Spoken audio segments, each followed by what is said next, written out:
Buenas tardes, buenas noches nuevamente. Regresamos a nuestro estudio que comenzamos la semana pasada.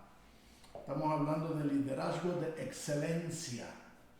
Estamos hablando de los dones espirituales, estamos hablando de la integridad, la honestidad, la ética cristiana.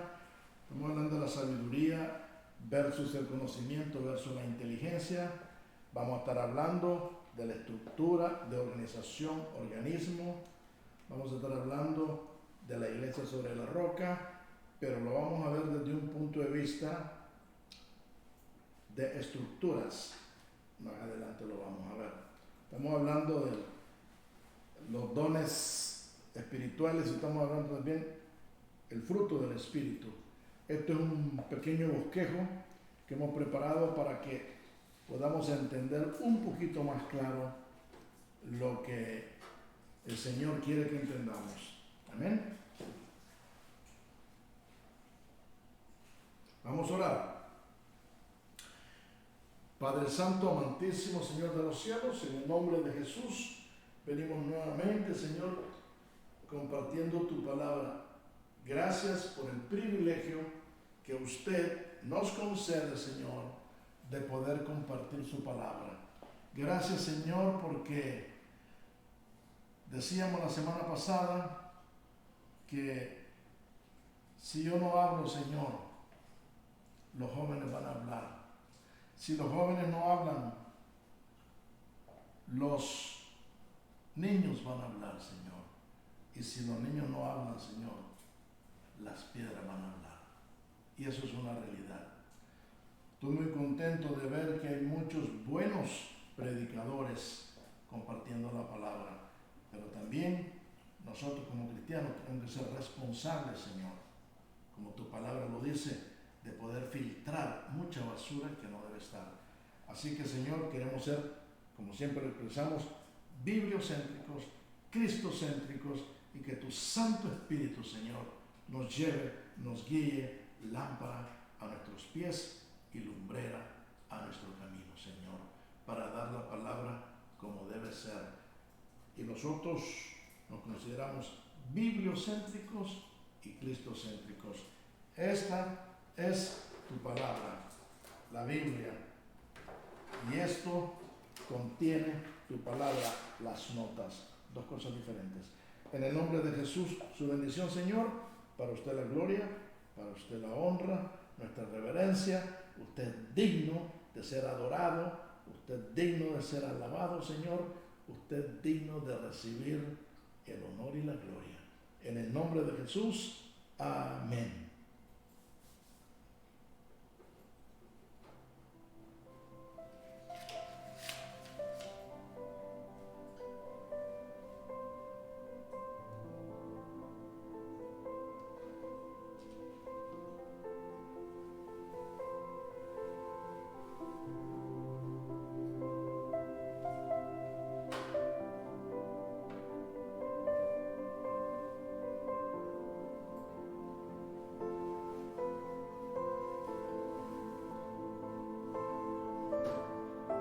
La semana pasada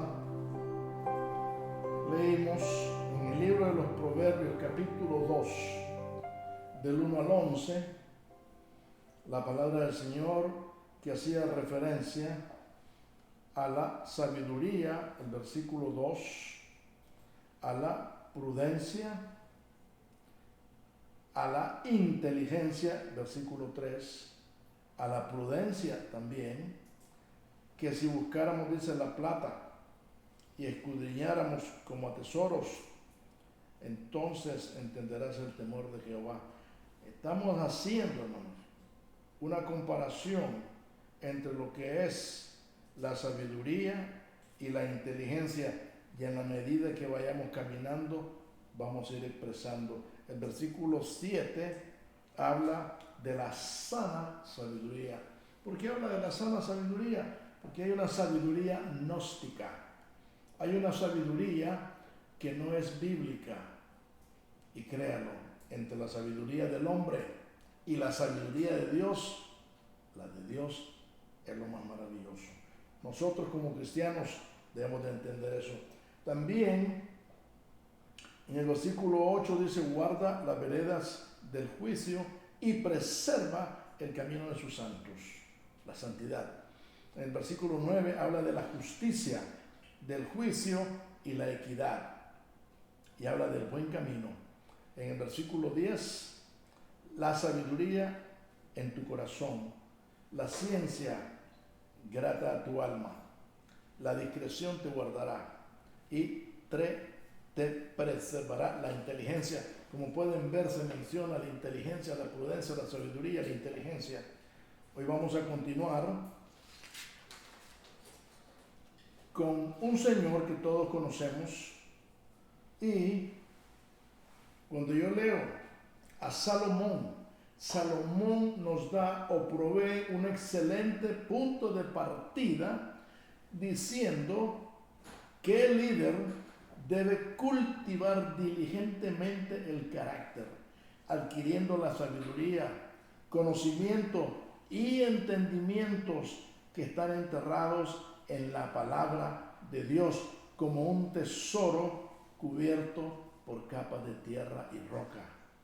Hermanos, necesitamos acción enérgica y apasionada para nosotros descubrir ese conocimiento, esa sabiduría como un tesoro, que lo leíamos anteriormente.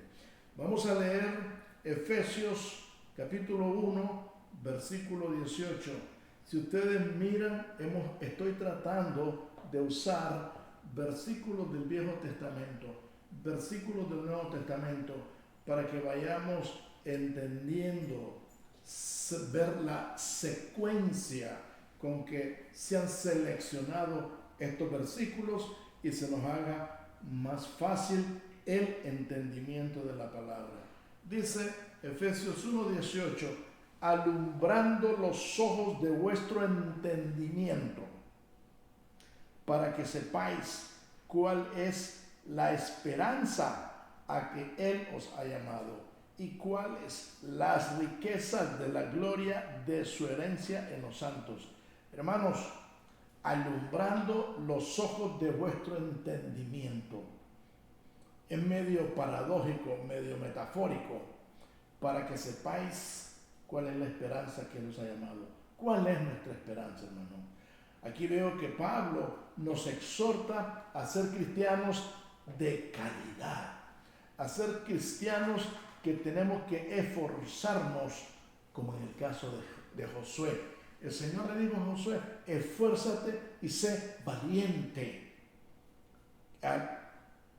Eso me suena continuamente, porque cada vez que nosotros leemos la palabra, yo siento un reto para encontrar ese tesoro de nuestro Señor.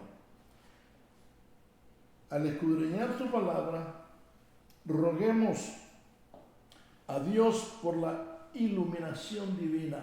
Solamente el Espíritu Santo nos puede iluminar, porque solo Él puede abrirnos los ojos para encontrar la verdad espiritual en las Santas Escrituras, y así capacitarnos para aplicarla a nuestra vida en la toma de decisiones.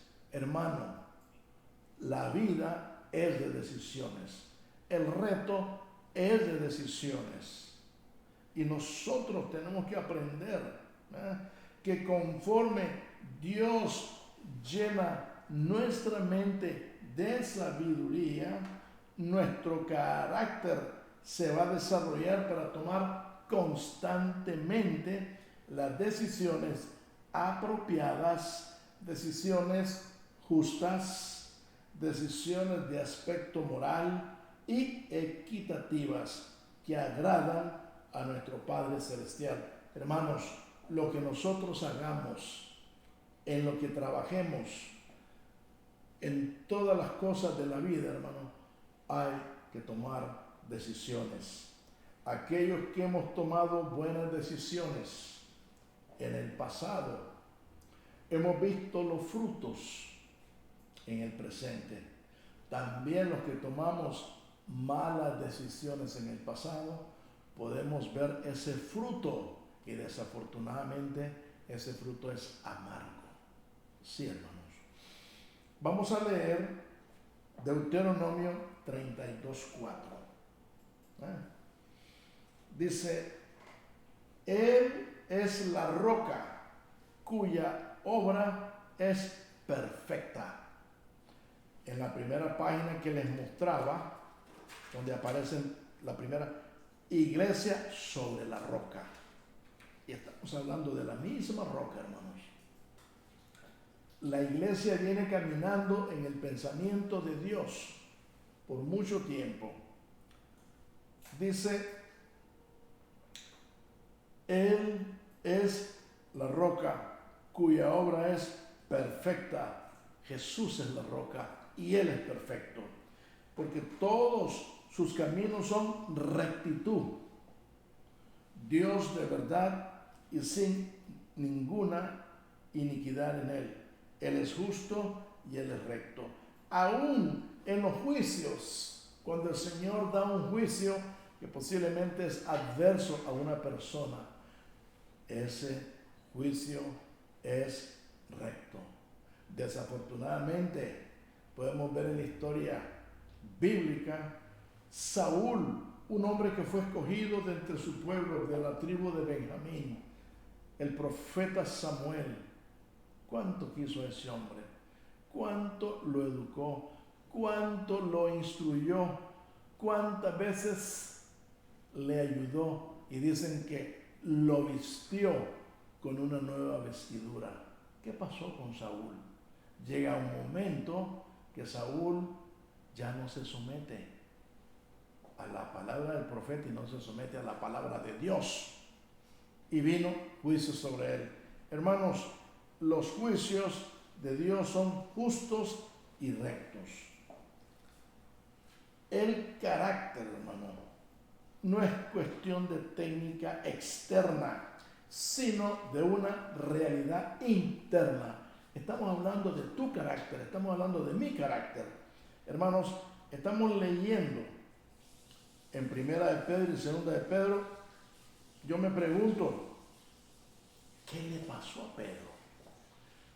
Cuando él escribe Primera de Pedro y Segunda de Pedro, yo veo a otro hombre. Yo no veo a aquel hombre cabeza dura. Yo veo un libro bien elaborado, que no pareciera que fuera Pedro el que lo escribió, pero él fue, hermanos. Siendo Pedro tan brusco e impulsivo, ¿cómo pudo Pedro, él, escribir estos dos libros? Solamente la bondad de Dios puede hacer posibles estas cosas para sus hijos. No importa qué tan cabeza dura seamos. Si le permitimos, fíjense bien, si le permitimos, Él nos moldeará muy bien y saldremos victoriosos. Hermanos, si es promesa del Señor. ¿Qué dice Mateo? Vamos a leer Mateo 26, del 69 al 75. Y por favor, vaya siguiéndome el rastro. Estoy combinando Viejo Testamento, Nuevo Testamento, hombres escogidos por Dios que han hecho la diferencia, hombres ordinarios como usted y como yo, pero en las manos de ese Dios, hombres ordinarios han hecho cosas extraordinarias. Dice Mateo 26, del 69 al 75. Pedro estaba sentado fuera en el patio y se le acercó una criada diciendo: ¿tú también estabas con Jesús el Galileo? Mas él negó delante de todos, diciendo: no sé lo que tú dices. Saliendo él a la puerta, le vio otra persona, y dijo a los que estaban ahí: ¿también este hombre estaba con Jesús, el Nazareno? Pero él negó otra vez con juramento: no conozco al hombre. Un poco después, acercándose los que ahí estaban, dijeron a Pedro: verdaderamente tú eres uno de ellos, porque aún tu manera de hablar te descubre. Hermanos, nuestra manera de hablar es obvia. Nuestra manera de expresarnos se nota que somos una nueva criatura. Nuestra manera de comportarnos, nuestro temperamento, nuestro carácter cambia cuando nosotros tenemos ese encuentro con el Señor Jesucristo, hermanos. Versículo 74. Entonces él comenzó, Pedro, a maldecir y a jurar: no conozco al hombre. Y enseguida cantó el gallo. ¿Sabe qué? Aún que Pedrito se portó como una gallina, sí, hermanos, negando a su Señor, el Señor tuvo misericordia de él y le cantó un gallo, no le cantó una gallina. Versículo 75. Entonces Pedro se acordó de las palabras de Jesús, que le había dicho: antes que cante el gallo, me negarás 3 veces. Y saliendo afuera, lloró amargamente. ¿Qué sintió Pedro, hermanos? ¿Qué sintió Pedro en su corazón de negar al Señor 3 veces con juramento y con todas sus excusas? Hermanos, a mí se me hace que estas lágrimas fueron de dolor, fueron de angustia, haber negado a su Señor cuando Él mismo le había dicho: yo no te negaré jamás, daré la vida por ti. Pero cuando ya tenemos, como dicen, la temperatura muy alta, se nos olvida lo que dijimos y lo que ofrecemos o que ofrecimos. Hermanos, no dudemos, amado hermana y hermana, que Dios quiere ayudarnos a desarrollar un hermoso carácter como el de Cristo y ser ejemplares, dignos de ser genuinamente llamados embajadores de Cristo. Así lo dice 2 Corintios 5:20. Así que somos embajadores en nombre de Cristo, como si Dios rogase por medio de nosotros.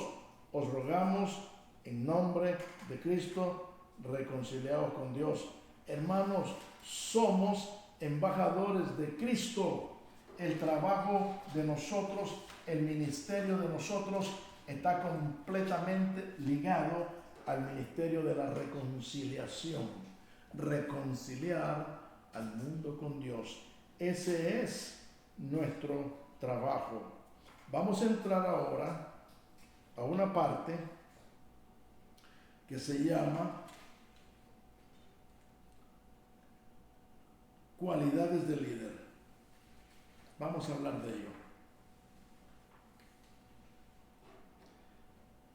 Cuando nosotros hablamos de un líder, generalmente nos hacemos una idea de que cierta persona que es un líder debe tener ciertas características. La Biblia nos menciona las palabras conocimiento, sabiduría e inteligencia. Proverbio nos dice: entonces entenderás el temor de Jehová y hallarás el conocimiento de Dios, porque Jehová da la sabiduría y de su boca viene el conocimiento y la inteligencia.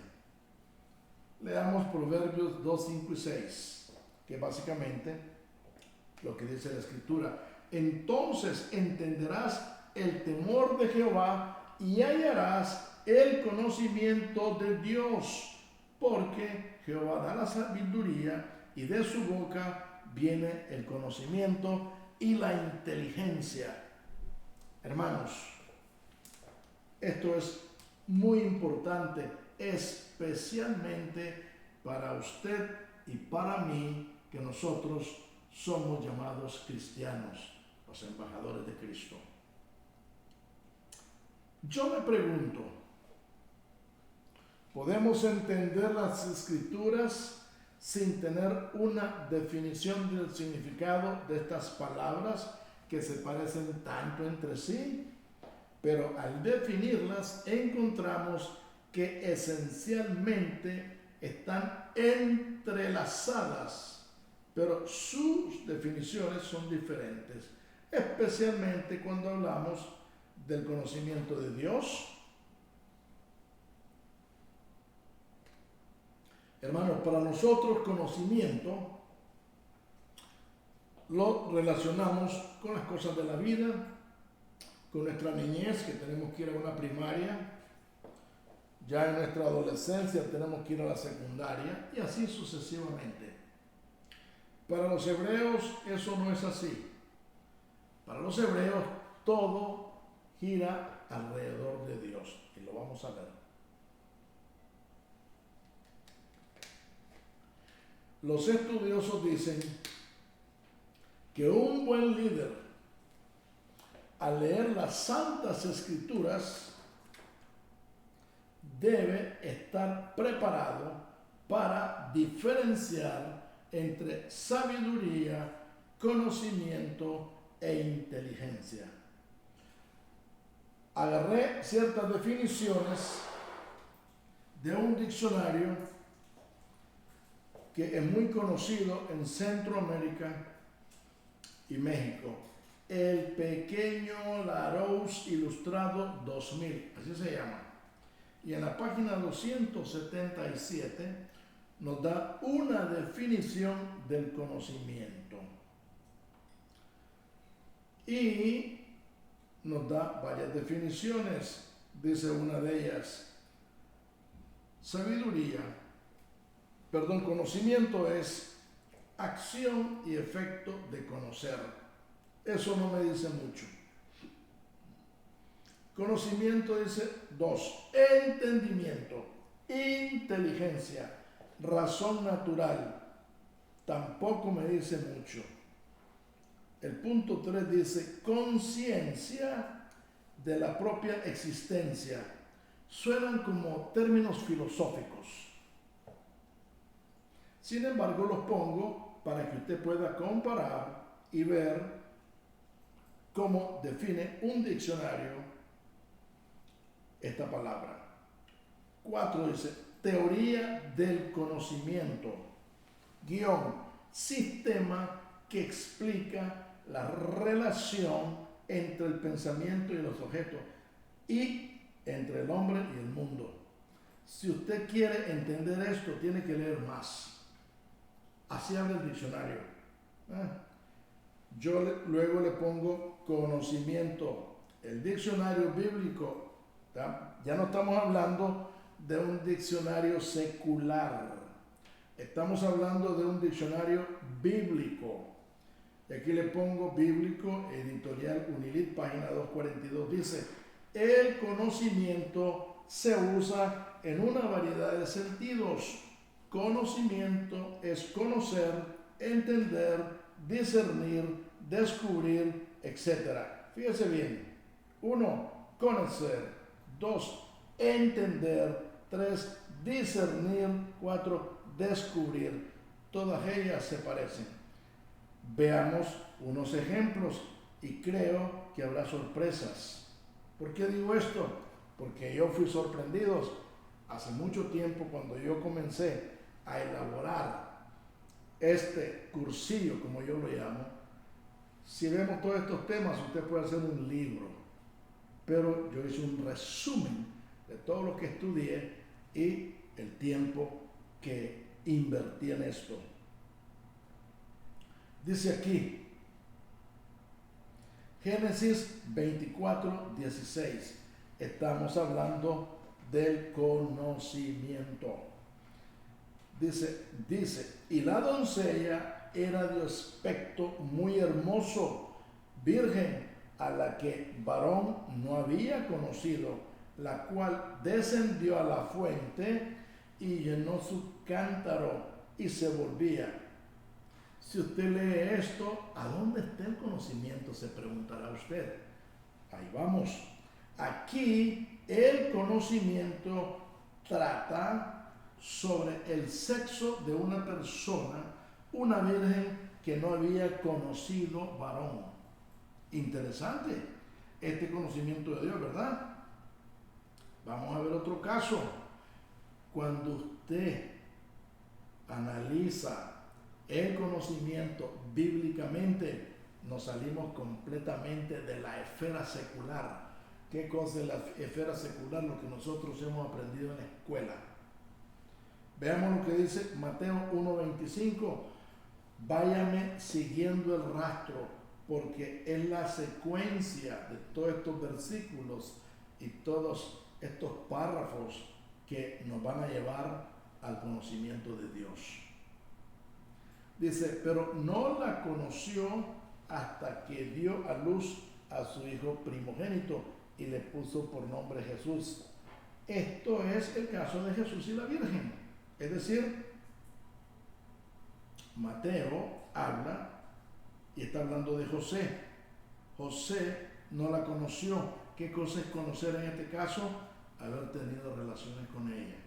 Mire qué interesante. La palabra conocer vista desde un punto de vista bíblico y vista desde un punto de vista secular. Son cosas muy diferentes. Sigamos. En el pensamiento hebreo no se hacían especulaciones sobre la teoría del conocimiento. En los hebreos, la preocupación suprema era el conocimiento de Dios. Ellos no estaban interesados en las grandes filosofías, ellos no estaban interesados en la filosofía de los griegos, ni en Platón, ni Arquímedes, ni Pascal. No, hermanos. Ellos estaban interesados en el conocimiento de Dios. Veamos otra escritura y veamos cómo el Señor nos va mostrando ese tesoro escondido bajo capas de tierra y de piedra. Cuando les digo ese tesoro, porque cuando usted conoce el concepto bíblico, se da cuenta que todo gira alrededor de Dios.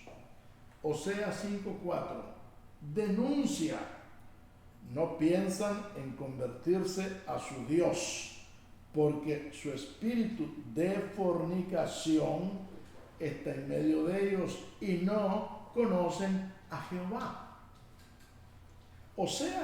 Oseas aquí nos dice que no puede existir conocimiento de Dios y pecado. Hermanos, creo que ahorita, a estas alturas, ya vamos entendiendo la palabra conocimiento desde el punto de vista bíblico. Medio entendimos un poquito quizás las definiciones del diccionario, pero más adelante vamos a aclararlo.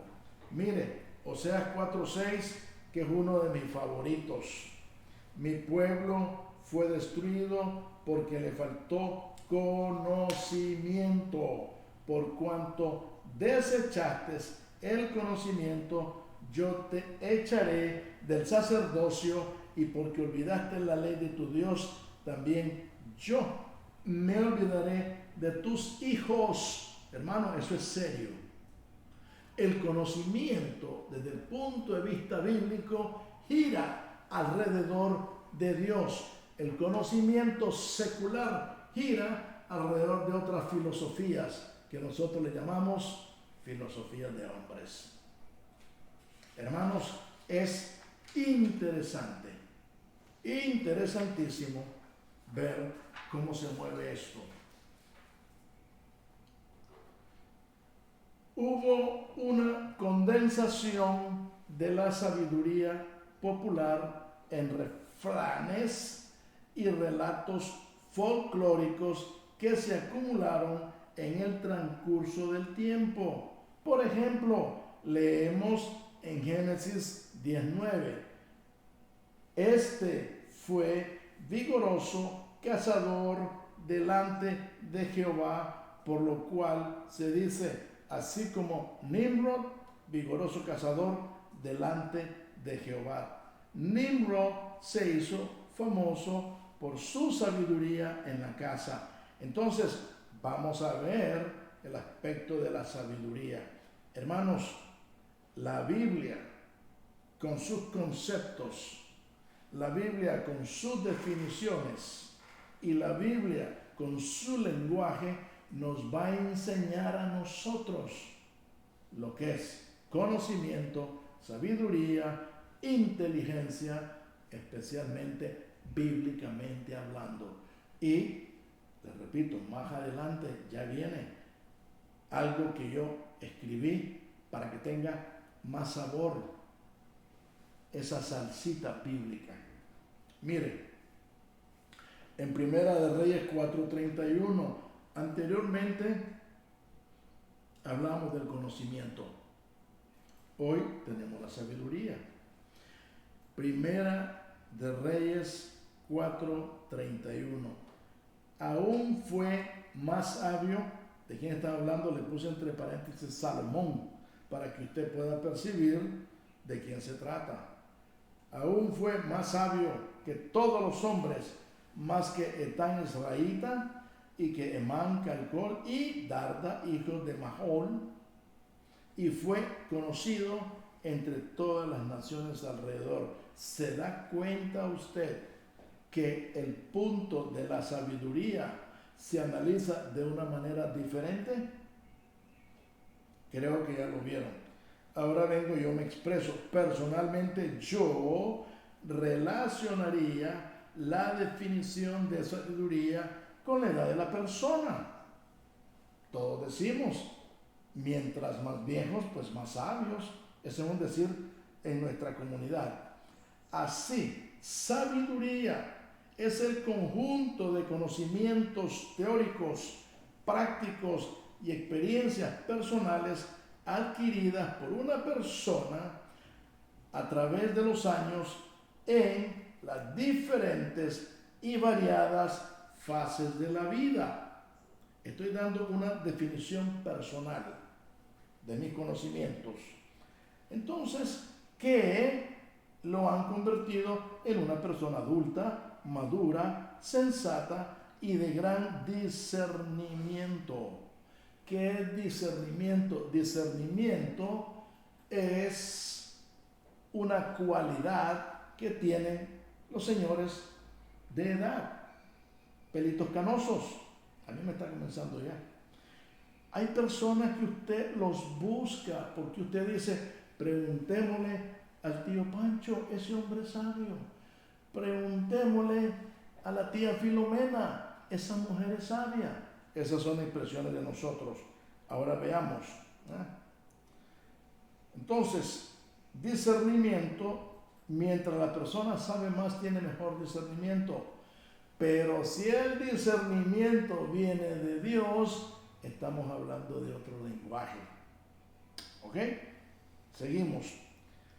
Note que esta definición es mi punto de vista personal y mi teoría hace énfasis en la experiencia de la persona. Además, vea la diferencia con mi definición del conocimiento, donde agrego educación académica.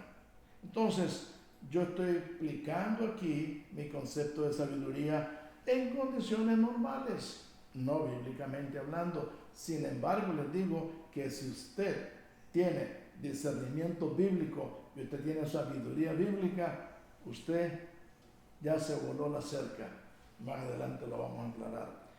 Vamos a ver inteligencia. Fíjese bien que voy haciendo énfasis cada uno y lo voy mencionando. El pequeño Larousse Ilustrado 2000, página 562, dice: 1. Facultad de entender, de comprender. La inteligencia distingue al hombre del animal. 2. Inteligibilidad. Cualidad de inteligible, me imagino que quiere decir de inteligencia. 3. Aptitud, con P es conocimiento. aptitud, o sea, conocimiento variable con los individuos y las especies para resolver todo tipo de problemas. Esta es otra definición. El diccionario bíblico, ahora viene la definición bíblica. El diccionario bíblico editorial Unilit y el diccionario bíblico Vila Esquaín, editorial Clay, no tocan el tema de la inteligencia.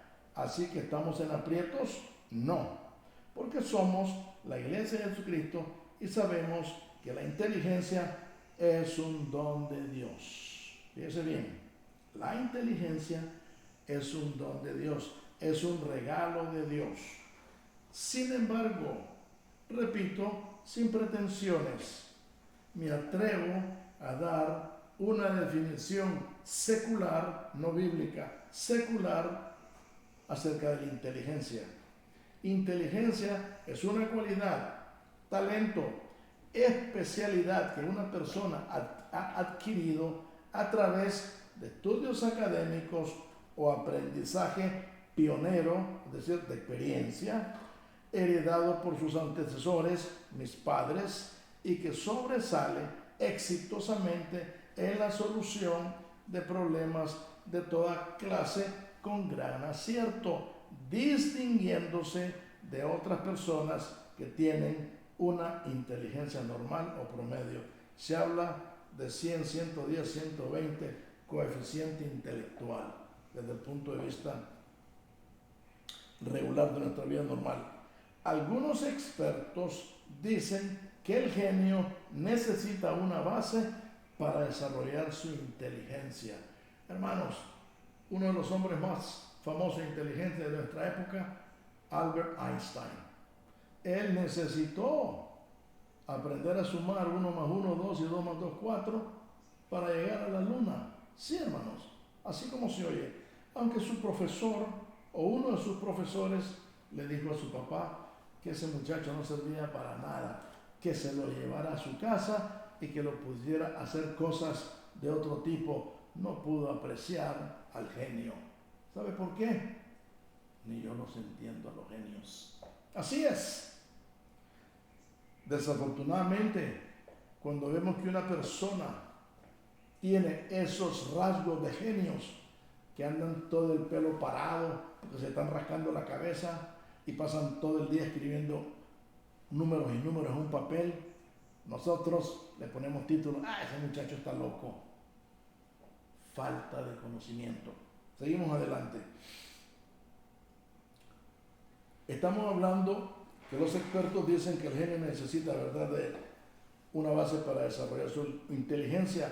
Otros dicen que una persona es inteligente porque tiene un coeficiente intelectual muy elevado y así sucesivamente.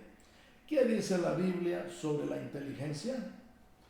Bíblicamente hablando, la inteligencia es un don, regalo de Dios, y como tal inteligencia es espiritual. Por ejemplo, leamos el libro de Proverbios.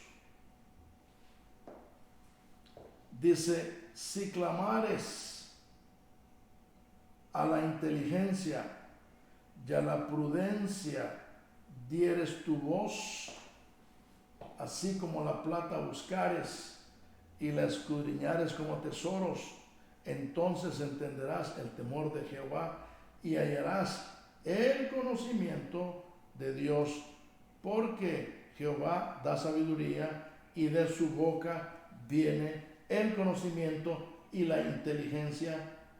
Esto lo vimos, hace poquito lo leímos. Aquí parece que no puse el versículo completamente, pero luego se lo componemos. Hermanos, seguimos caminando. Sé que por el momento esto se puede convertir en algo un poco aburrido, pero hermanos, es importante que nosotros como cristianos entendamos lo que es la inteligencia bíblicamente, el conocimiento bíblicamente y la sabiduría bíblicamente. Si usted no lo entiende, le va a ser difícil leer la Biblia. Y ese no es el propósito. Vamos a hacer un paréntesis. Vamos a un libro de Raúl Caballero, Yoku, el líder conforme al corazón de Dios. Página 11. Vamos a honrar y aprender acerca de 6 líderes bíblicos que hicieron historia y son nuestros héroes ejemplares. Se va a sorprender quién es uno de los líderes. Estamos hablando del liderazgo de la excelencia. Estamos hablando de la sabiduría. Estamos hablando de la inteligencia. Estamos hablando del conocimiento. Anteriormente hablamos de la integridad, de la honestidad y de la ética cristiana. Cuando les digo un paréntesis es porque me llamó la atención. ¿Quién fue el primer líder en la Biblia, hermanos? Yo sé que usted se va a poner a pensar, no se quiebre la cabeza. El líder más grande de la Biblia se llama Elohim, nuestro Creador. Así es. Génesis 1:1. En el idioma hebreo, Elohim es el Dios de todo el universo. También debemos de aprender y no espantarnos que Elohim significa dioses, plural. Es una palabra antigua, la usaban todos los cananitas y no cananitas, todos los caldeos, la usaban los babilonios, los persas para sus dioses. Entonces fue tomada y se usó. Hay algo interesante, porque Elohim significa dioses. Dios no estaba solo. Jesús es creador, el Espíritu Santo es creador y el Padre es creador. Para que tenga una idea. Cuando nosotros decimos dioses y cuando en hebreo se habla de logo, se habla de palabra. Si usted habla con un hebreo, un israelita, y le dice el logo, él sabe que está hablando de Dios. Y la palabra encierra el verbo. Interesante, ¿verdad? ¿Por qué? Porque en el principio era el verbo. Y el verbo estaba con Dios y el verbo era Dios. Juan 1:1, aquí está. Y en el principio el verbo, y el verbo era con Dios y el verbo era Dios. Es decir, cuando se habla de la palabra, se habla del verbo. Así es. Y por eso los israelitas se molestaban con Jesús cuando él hablaba, porque decían que él se ponía a la par de Dios. Con permisito de un muchito. ¿Quién es el segundo líder en la Biblia? El segundo líder en la Biblia es Adán. Si nosotros analizamos las cualidades de Adán, era un superhombre con un conocimiento tan vasto y extenso que ni siquiera nos podemos imaginar de su capacidad, que fue dotado por nuestro Dios. Le puso los nombres a todo lo que existe: ríos, mares, animales, naturaleza, árboles, etc. Entonces el hombre tenía una gran capacidad, tenía una pequeña computadora en su cabeza. El líder número 3, el tercer líder en la Biblia, sí, hermanos, Satanás. ¿Y por qué el líder es ingrato? Porque tiene seguidores. Padre de mentira, trajo caos, odio, venganza, poligamia, violencia, brujería, violación, etcétera. Échele toda la basura a él, ¿verdad? Sí, échesela toda. Él se lo merece. Todo ser que hace un gran trabajo, bueno o malo, tiene seguidores. Hay líderes malos. Miren lo que dice 1 Juan 5:19. Sabemos que somos de Dios y el mundo está bajo el maligno. Hermanos, este mundo está bajo el maligno. Sin embargo, tenemos un privilegio nosotros los cristianos, Él no nos puede tocar, necesita permiso de Dios para hacerlo. Y esto lo hablamos hace un par de semanas en el mundo de los espíritus. El cuarto líder en la Biblia, Noé. Predicó por 120 años y solo pudo alcanzar a su esposa y sus 3 hijos con sus esposas. Dios lo llamó varón justo y perfecto. Esto sale en Génesis 6, 8 y 9. El arca fue una obra maestra de arquitectura e ingeniería de navegación. Aparece en Génesis 6, el 14 al 16. ¿Por qué una obra de arquitectura, hermanos? Porque sencillamente para construir una nave de ese tipo, de ese calibre, con todas las necesidades internas, habitaciones para personas y animales, lo hace una obra maestra de la arquitectura. En la ingeniería de navegación se estudian los pesos de los materiales. Y hay un punto que se conoce como el centro gravitacional de la nave. Es donde se concentra toda la fuerza. Porque esa arca pesaba mucho. Además, esa arca tenía un sistema de flotación que podía ser expuesto a la tormenta que hubo, a las olas y a una serie de vientos y cosas, porque eso se dio en el gran diluvio y el arca no se dio vuelta. Su centro, sus centroides, eso los ingenieros lo saben, sus puntos de fuga, sus puntos de balance únicos, una ingeniería de navegación poderosa. El número 5, el líder de la Biblia, el patriarca Abraham, conocido como el amigo de Dios. Esto aparece en Santiago 2:23. Al llamarlo Dios, él dejó su familia y su parentela. Fue embajador de Dios en tierras lejanas y paganas. Aceptó la circuncisión como señal de separación. Nosotros tenemos la circuncisión espiritual y por eso se nos llama santos la Biblia. Fuimos separados también. Somos separados del mundo para servir a nuestro Dios. El número 6, el sexto líder en la Biblia, Moisés, guerrero de Faraón, entrenado en el liderazgo, sabiduría egipcia. Esto aparece en Hechos 7:22. Creyó que Dios lo usaría por la fuerza para liberar a su pueblo. Esto aparece en Hechos 7:25. Y Dios lo mandó al desierto a la edad de 40 años. Esto se lee Hechos 7:23 y 29. Para ser hombre de carácter pastoral y humilde bajo liderazgo de Jetro, su suegro.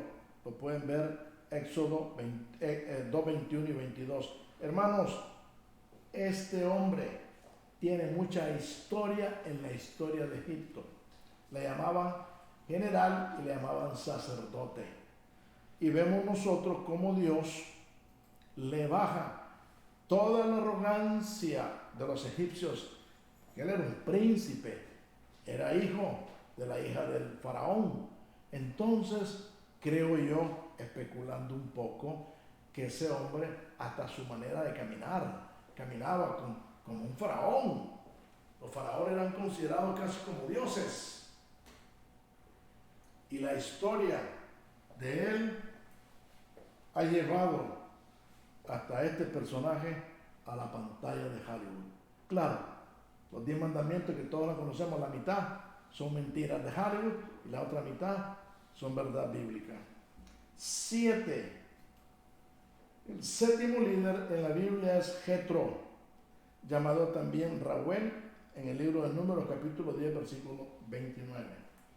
Moisés, miren la palabra que uso, Moisés humildemente aprendió muchas lecciones de su suegro Jetro, y estas lecciones le servirían en su peregrinación por el desierto durante los 40 años hacia la tierra prometida, como aparece en Éxodo 3:12. Hermanos, Jetro era pastor y sacerdote de Madián. Además, era un hombre muy sabio. Eso lo dice capítulo Éxodo 18, del 15 al 19. ¿Cómo estamos con el tiempo? Vamos a entrar a una parte que se llama estructura, organización, organismo e iglesia. Y le puse ahí, a continuación vamos a entrar a la parte fundamental de la iglesia con base apostólica y de los profetas de Dios. ¿Por qué estoy poniendo esto, hermanos? Porque nosotros tenemos que ser bibliocéntricos, cristocéntricos, y nuestra Biblia está basada en el fundamento de los profetas y los apóstoles, como más adelante lo vamos a leer en el libro de los Efesios. Estructura. Según el diccionario, el Pequeño Larousse Ilustrado 2000, página 426, estructura es el conjunto de miembros, elementos concretos o abstractos, armonizados y solidarios entre sí, que componen un sistema. Esto es una definición secular. Ejemplo: la estructura de una casa debe tener columnas con empotres, que son los anclajes, fijos y flexibles. Fijos para que estén firmes y flexibles para que tengan un grado de movimiento y puedan oscilar en caso que haya terremoto. Hace un par de semanas nosotros vimos un terremoto en México y vimos cómo el edificio se movía. Ese es un grado de movimiento para que no haya un colapso. Desafortunadamente, en ese terremoto van a tener que cambiar toda esa estructura, porque basado en mis conocimientos fue muy dañado. Hermanos, este marco, o sea, estructura, ese marco, estoy mostrando una foto, la parte izquierda. A esto nosotros le llamamos marco. Estructura con varias cerchas. ¿Qué son las cerchas? Esas reglas que se unen y que tienen un centro, y ustedes pueden ver 1, 2, 3 triangulitos y triangulitos y triangulitos, que esta se conoce como cercha en ingeniería, y los triangulitos refuerzan la estructura en sí. Este marco con varias cerchas, brazos enlazados, es una pequeña estructura para comenzar a construir una casa, templo, galera, garaje. Galera le decimos nosotros a un galerón, como una bodega, digo nosotros en Nicaragua, etc. Y debe tener una fundación. En nuestro caso, nuestro fundamento es apostólico. Efesios 2:20 al 22, miren lo que dice: edificado sobre el fundamento de los apóstoles y los profetas, siendo la principal piedra del ángulo Jesucristo mismo, en quien todo el edificio, bien coordinado, va creciendo para ser un templo santo en el Señor, en quien vosotros también sois juntamente edificados para morada de Dios en el Espíritu. Hermanos, me preguntará usted, ¿qué tiene que ver esta estructura con la iglesia? Lo vamos a ver. Esta estructura debe construirse, estoy hablando en general, debe construirse con los códigos establecidos por la ciudad o el condado de la localidad. Nuestros códigos cristianos están escritos en la Biblia, las Santas Escrituras. ¿Qué tiene que ver este templo con una iglesia, hermanos? Ya lo vamos a ver. La pregunta parece ingenua, pero no lo es. Esta pregunta es muy importante. De la misma manera que el conjunto de miembros de esta estructura deben trabajar armónicamente con miembros firmes y flexibles para que haya un balance en la estructura y su fundación, de la misma manera nosotros, la iglesia, debe trabajar con la armonía que el Espíritu Santo nos provee, porque siendo personas de diferente cultura, nacionalidad, costumbres, tradiciones, modos y expresiones, tenemos un elemento en común. Somos los miembros de un cuerpo llamado Cristo. ¿Me explico?, dijo el perico. Sí, hermanos, y vamos a ver con detalle esto. En 1 Corintios capítulo 12, versículo 12, dice así: porque así como el cuerpo es uno y tiene muchos miembros, pero todos los miembros del cuerpo, siendo muchos, son un solo cuerpo, así también Cristo. Ya vamos entendiendo, ¿verdad? Ya vamos entendiendo que si la Biblia habla que somos miembros de un solo cuerpo, esta pequeña estructura tiene una serie de miembros entrelazados que se ayudan uno al otro en las cargas. Si usted le pone a eso una carga, ¿y qué sería una carga? El tejado. Ella tiene que estar diseñada para aguantar ese peso. De la misma manera, nosotros como cristianos debemos ser esa ayuda para el pastor, para que cuando venga una carga, un terremoto, un porrazo, que no le pegue tan duro al pastor, porque ya le pegó a usted como escudero, como un hombre de Dios, como un siervo que protege a su pastor. Y en sí todos nos protegemos, y en sí todos nos ayudamos, y en sí todos parecemos una estructura como la estructura de una casa. Mire, amados, trabajemos unidos, respetemos nuestros espacios.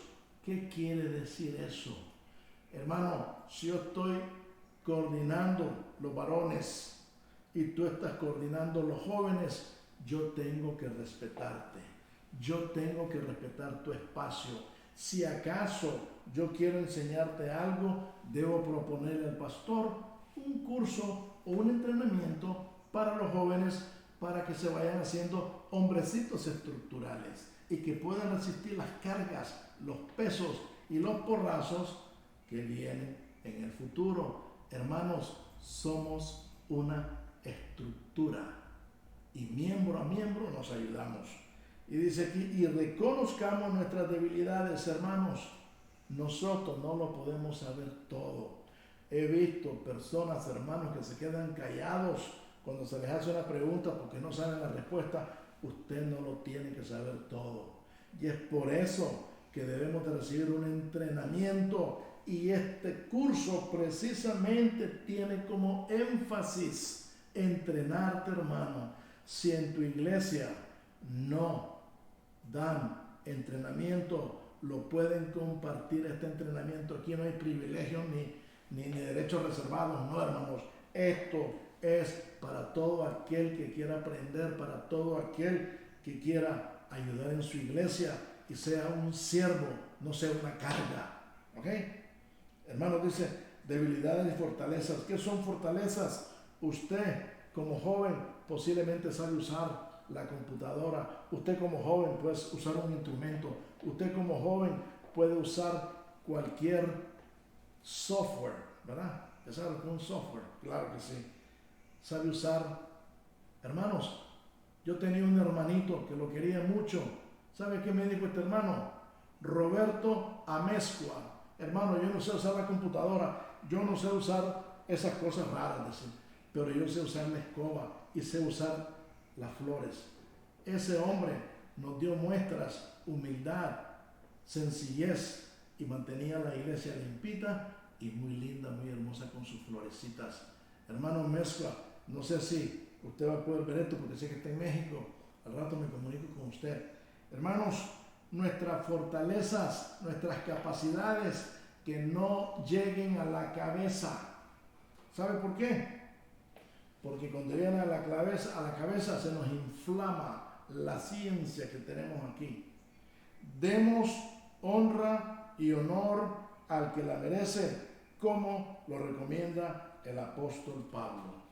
Con esto voy a terminar para continuar la próxima semana continuar con estructura, organización, organismo, la iglesia, Moisés y Jetro.